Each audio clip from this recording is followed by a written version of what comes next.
Okay mga idol, andito naman ako sa ospital. Kaya kung gusto niyo mga may ano kayo, dalhin niyo dito yung mga ano niyo, yung mga may mga nararamdaman dito.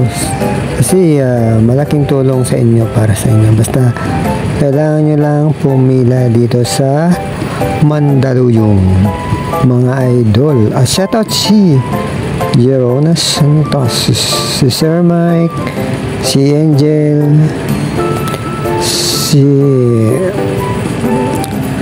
Ri Fernandez, Ri Gallardo.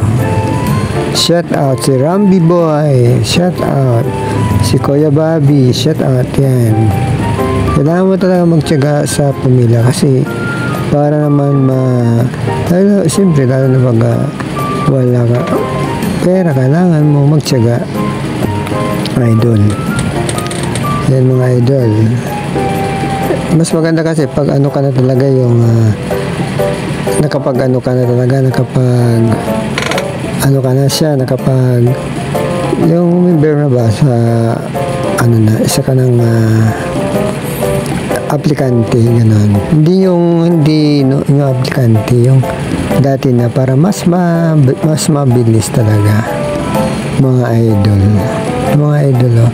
Kaya napakalaking tulong talaga yung ano dito, talagang gumawa ng ano nito, yung building nito, yung mga pagamutan dito sa Mandaluyong mga idol, yun, no? At saka hindi na kailangan patawas-tawas pa, kailangan kasi dito kasi kompleto dito mga doktor dito sa lugar na to, kompleto lahat to. Titingnan nyo lang na malit, pero napakalakad talaga mga idol. Ito mga idol, ano na kami mga idol, papauwi na kami mga idol. Yan si Mark mga idol, pauwi na kami. At nakakuha na rin kami ng aming gamot sa kanya pang-araw-araw mga idol. Basta kailangan lang talaga magtiyaga lang talaga. Okay, magtiyaga lang sa pagpunta, yun lang. Medyo malayo, yun lang. Ano lang pamasahe, ganun ba?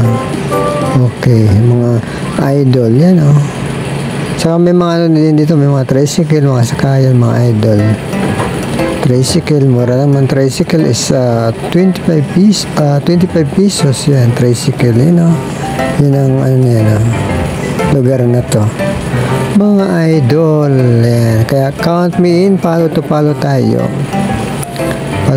Kaya wag kayo na magpapatawas dito, hindi tawas, talagang gamutan talaga sa isip at saka sa mga kung ano pang mga sakit dito mga idol.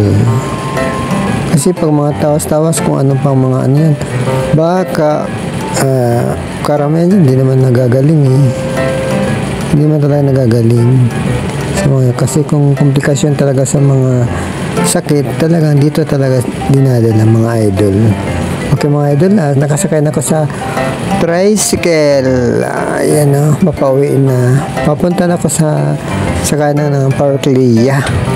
Doon ang mga sakay ng jeep ng papuntang Pasig mga idol. Oo. Ayan, kaya bisitahin ninyo kung gusto nyo, halimbawa may mga nararamdaman yung mga ninyo, bumila na lang kayo dito sa lugar na to. Kaya napakaswerte talaga, ano talaga sa gumawa nito, talagang good. Keep up the good work po talaga. Yan, ito na yung Parklia ang lugar. Okay, maraming salamat po sa inyo.